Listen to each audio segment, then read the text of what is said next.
अध्याय 6 दिव्य युगहरू डिभाइन युगाज। केही क्षणको सन्नाटापछि परिमल बोले, यी सबै फोटोहरू हेर्दा उसको स्प्लिट पर्सनालिटी र पुनर्जन्मका सिद्धान्तहरू अब मिल्दैनन्। अब नयाँ व्याख्या के हुन सक्छ? केही क्षण फेरि मौनता छायो। त्यसलाई एलएसटीले तोडिन्। समय यात्रा, टाइम ट्राभल। उनी आफ्नो ल्यापटपमा ध्यान दिँदै थिइन्।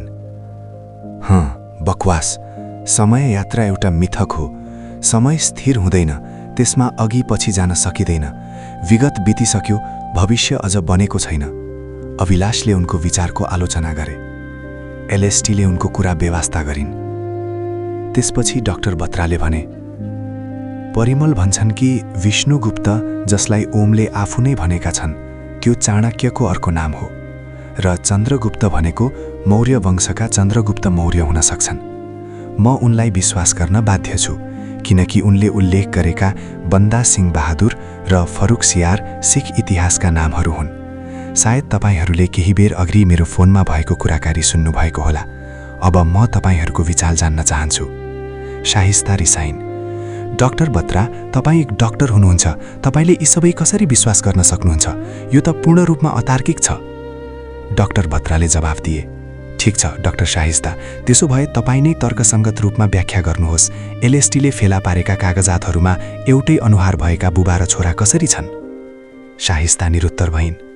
एलएसटी फेरि बोलिन्, सर, ओम शास्त्रीले पढेको श्लोक चाणक्यको मौलिक रचना हो। अभिलाषले सोधे, बन्दा बहादुरको हुन् अनि चाणक्यको इतिहास के हो? डाक्टर बत्रा बोल्नै लागेका थिए, तर परिमल अघि बढे। यसपटक उनी अलि आत्मविश्वासी देखिन्थे, यद्यपि बोल्दा अझै अड्किन्थे। चाणक्यको जन्म 350 ईसापूर्वतिर भएको मानिन्छ, तर यो विवादित छ। बौद्ध ग्रन्थ अनुसार उनको जन्मस्थल तक्षशिला थियो। जैन ग्रन्थहरूमा उनलाई द्रामिल भनिएको छ, जसले दक्षिण भारतको सङ्केत गर्छ। अर्को विश्वास अनुसार उनी गोल्ला क्षेत्रको चणक गाउँमा ब्राह्मण चणिन र उनकी पत्नी चणेश्वरीका सन्तान थिए। केही स्रोतले उनका बुबाको नाम चणक भन्छन् र त्यहीबाट चाणक्य नाम आएको मानिन्छ। केहीका अनुसार उनी उत्तर भारतका ब्राह्मण थिए, वेदका ज्ञाता र विष्णुका भक्त। जैन परम्परा अनुसार बुढेसकालमा उनी चन्द्रगुप्त मौर्य जैन धर्ममा लागे। सबैले ध्यान दिएर सुन्दै थिए। परिमलले अगाडि भने, चाणक्य एक शिक्षक, दार्शनिक, अर्थशास्त्री, कानुनविद र राजकीय सल्लाहकार थिए। उनी कौटिल्य वा विष्णुगुप्त भनेर पनि चिनिन्थे, जसले अर्थशास्त्र नामक प्राचीन ग्रन्थ लेखे। त्यसैले उनलाई भारतमा राजनीति र अर्थशास्त्रका अग्रदूत मानिन्छ। उनको कृति गुप्त साम्राज्यको अन्त्यतिर हरायो र 1915मा मात्र फेरि भेटियो। एलएसटीले ल्यापटपबाट पढ्दै थपिन्, चाणक्य तक्षशिलाका शिक्षक थिए। उनले पहिलो मौर्य साम्राज्य चन्द्रगुप्तलाई सत्तामा ल्याउन मद्दत गरे। मौर्य साम्राज्य स्थापना गर्न उनको ठूलो भूमिका थियो। उनले चन्द्रगुप्त र उनका छोरा बिन्दुसार दुवैका प्रमुख सल्लाहकारको रूपमा काम गरे। परिमलले फेरि थपे, एउटा कथा अनुसार चाणक्य जङ्गलमा गएर भोकै बसेर मरे। अर्को कथा अनुसार बिन्दुसारका मन्त्री सुबन्धुले षड्यन्त्र गरे। उनले राजालाई भने कि चाणक्यले उनकी आमाको हत्या गरेका थिए। पछि सत्य थाहा पाएपछि राजा दुखी भए। चाणक्यले आफू निर्दोष भए पनि आत्मत्याग गर्ने निर्णय गरे, तर सुबन्धुले उनलाई जिउँदै जराइदिए। अभिलाषले बीचमा सोधे, त्यसो भए चाणक्यको मृत्यु स्पष्ट छैन? एलएसटीले फेरि भनिन्, चाणक्यलाई भारतमा महान विद्वान र दूरदर्शी मानिन्छ। उनले एकीकृत भारतको कल्पना गरेका थिए। भारतका पूर्व राष्ट्रिय सुरक्षा सल्लाहकार शिवशङ्कर मेननले पनि उनको अर्थशास्त्रको प्रशंसा गरेका छन्। अभिलाषले फेरि सोधे, बन्दा बहादुर? सबैजना डाक्टर बत्रातिर हेरे। डाक्टर बत्राले भने, बन्दा सिंह बहादुरको जन्म 1670मा लक्ष्मणदेवको रूपमा भएको थियो। पछि उनी सिख सेनाका कमान्डर बने। 15 वर्षको उमेरमा उनले घर छोडेर सन्यासी जीवन अपनाएर माधवदास नाम पाए। उनले गोदावरी नदी किनारमा नान्देडमा आश्रम स्थापना गरे। त्यही 1708मा गुरु गोविन्द सिंहसँग भेट भयो र उनका शिष्य बने। गुरुले उनलाई बन्दा सिंह बहादुर नाम दिए। गुरुको आशीर्वाद लिएर उनले मुगल सम्राट विरुद्ध सङ्घर्ष गरे। पन्जाबमा सत्ता स्थापना गरेपछि उनले जमिनदारी प्रथा अन्त्य गरे र किसानलाई जमिनको अधिकार दिए। 1715मा उनलाई गुरदास नङ्गल किल्लाबाट पक्राउ गरियो र फलामको पिञ्जडामा राखियो। उनका सिख अनुयायीहरूलाई पनि समातियो।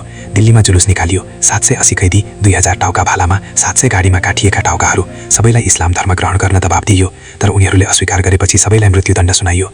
हरेक दिन अर्को सत्र सुरु हुनै लाग्दा ल्याबभित्रको वातावरण फेरि गम्भीर र रहस्यमय बन्दै गयो। सबैजना आफ्नो आफ्नो स्थानमा फर्किए। शाहिस्ताको अनुहारमा अब अघिको जस्तो आक्रोश थिएन, बरु गहिरो सोच र योजना देखिन्थ्यो। डाक्टर बत्रा पनि शान्त देखिन्थे, तर उनको मनभित्र अझै शङ्का र जिज्ञासा चलिरहेकै थियो। एलएसडी आफ्नो उपकरणहरू तयार गर्दै थिइन्। उनका आँखा स्क्रिनमै टाँसिएका थिए। अभिलाष भने अझै बोर्डतर्फ हेर्दै थिए, मानौ आफ्नो तर्कहरू फेरि दोहोऱ्याइरहेका हुन्। त्यसै बेला ढोका खुल्यो। ओम शास्त्रीलाई फेरि ल्याइयो, तर यसपटक केही फरक थियो। उनको अनुहारमा कुनै तनाव थिएन, न डर। उनी शान्त, स्थिर र आत्मविश्वासी देखिन्थे, मानौ उनी नै सबै कुरा जान्ने व्यक्ति हुन्। शाहिस्ता अघि बढिन्। उनले आफूलाई सहज र मित्रवत देखाउने प्रयास गरिन्। ओम, तपाईलाई फेरि स्वागत छ, उनले नरम स्वरमा भनिन्। यसपटक हामी तपाईसँग सिधै कुरा गर्न चाहन्छौँ, कुनै औषधि वा हिप्नोटिजम बिना। ओमले हल्का मुस्कुराउँदै उनलाई हेरे। त्यसो भए अब तपाईहरू मलाई विश्वास गर्न तयार हुनुहुन्छ? उनको प्रश्नले कोठामा केही क्षण सन्नाटा छायो। डाक्टर बत्राले बीचबाट भने, हामी सत्य जान्न चाहन्छौँ, बस त्यति। ओमले गहिरो सास लिए। सत्य सधैँ सरल हुँदैन, कहिलेकाहीँ सत्यलाई स्वीकार्न अझ गाह्रो हुन्छ। एलएसडीले आफ्नो उपकरणहरू जडान गर्न थालिन्। केबलहरू ओमको शरीरमा जोडिँदै गए। उनको नाडी, दिमागको तरङ्ग सबै मापन गर्न। स्क्रिनमा बिस्तारै ग्राफहरू देखिन थाले। शाहिस्ताले ध्यान दिएर सोधिन्, तपाईँ वास्तवमै को हुनुहुन्छ ओम? ओम केही क्षण चुप रहे। उनका आँखा टाढा कतै गइरहेका जस्तो लाग्थ्यो, मानौ उनी समयको कुनै गहिरो तहमा डुबेका छन्।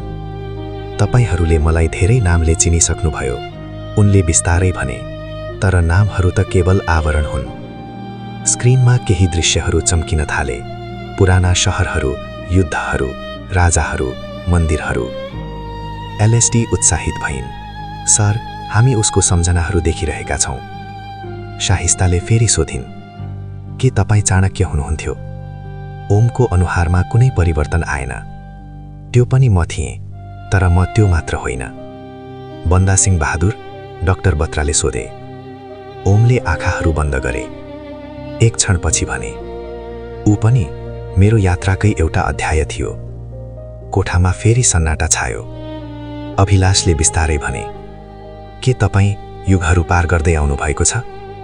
ओमले आँखा खोले। यसपटक उनको नजर गहिरो थियो, मानौ हजारौं वर्षको इतिहास बोकेको। समय तपाईहरूले सोचे जस्तो सिधा रेखा होइन, उनले भने। यो चक्र हो, दोहोरिने, बग्ने, परिवर्तन हुने। स्क्रिनमा दृश्यहरू तीव्र हुन थाले। युद्ध, शान्ति, जन्म, मृत्यु सबै एकअर्कामा मिसिँदै। एलएसडीले चिच्याइन्, यो असम्भव छ, तर डेटा झुट बोल्दैन। शाहिस्ताको मनभित्र सङ्घर्ष चलिरहेको थियो, विज्ञान र विश्वास बीच। हामी केसँग सामना गरिरहेका छौँ? उनले बिस्तारै भनिन्। ओमले सिधै उनको आँखामा हेरे। तपाईहरू सत्यसँग सामना गरिरहनु भएको छ। कोठाको हावा भारी भयो। अब प्रश्न केवल एउटा थियो, के उनीहरू यो सत्यलाई स्वीकार्न तयार थिए?